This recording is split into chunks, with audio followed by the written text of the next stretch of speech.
Hello বন্ধুরা, good morning. তোমরা সবাই কেমন আছো? আশা করি তোমরা সবাই খুব ভালো আছো। আমিও খুব ভালো আছি। আজকে আমি নিয়ে এসেছি বাচ্চাদের জন্য একটা খুবই প্রোটিন, ফাইবার, মিনারেলস, ভিটামিন সব কিছুই আছে। এটা হলো মিল্কশেক, যেটা বাচ্চাদেরকে রোগা বাচ্চাদেরকে মোটা হতে খুবই সাহায্য করে, আর বেড়ে উঠতেও তাদেরকে খুব সাহায্য করে। তোমরা পারলে সকালে বাচ্চাদেরকে ব্রেকফাস্টে হোক কিংবা বিকেল 4টের সময় হোক, তোমরা এই হালকা মিল্কশেকগুলো তোমরা খাওয়াতে পারো, যার ফলে বাচ্চাদের শরীরে গ্রোথ হতে খুবই সাহায্য করবে। আমি কি করে এটা বানাচ্ছি তোমাদেরকে একবার দেখিয়ে দিচ্ছি, তোমরা দেখে নাও। এর মধ্যে আমি কি ফল দিয়েছি দেখে নাও। খেজুর দিয়েছি দুটো ছোট ছোট করে কেটে, একটা ছোট আপেল দিয়েছি কেটে ভালো করে ধুয়ে ফ্রেশ করে নিয়েছি। একটা কলা দিয়েছি, তোমরা একটা কলাও দিতে পারো, অর্ধেক কলাও দিতে পারো।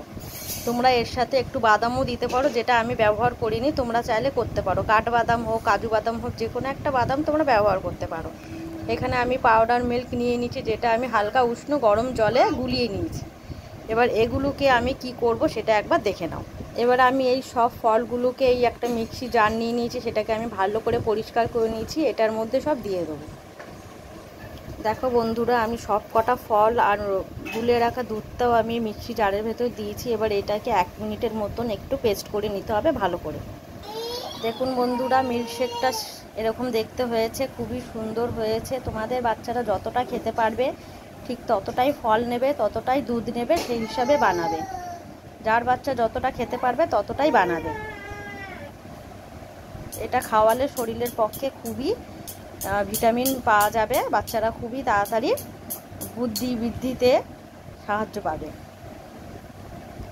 মিল্কশেকটা দেখে নাও, এরকম ধরনের হয়েছে, খুব সুন্দর হয়েছে। এর মধ্যে কোনো দানা আছে নাকি এরকম চামচের সাহায্যে দেখে নেবে একবার, থাকলে সেটা ফেলে দেবে, ফেলে দিয়ে খাওয়াবে। দিনে তোমরা এটা সপ্তাহের মধ্যে তোমরা এটা 4 বার খাওয়াতে পারো। এবার যদি আমার ভিডিওটা ভালো লাগে অবশ্যই কিন্তু লাইক করবে, শেয়ার করবে, কমেন্ট করবে, আর আমার চ্যানেলে কিন্তু নতুন হলে সাবস্ক্রাইব করতে ভুলবে না। টাটা বন্ধুরা।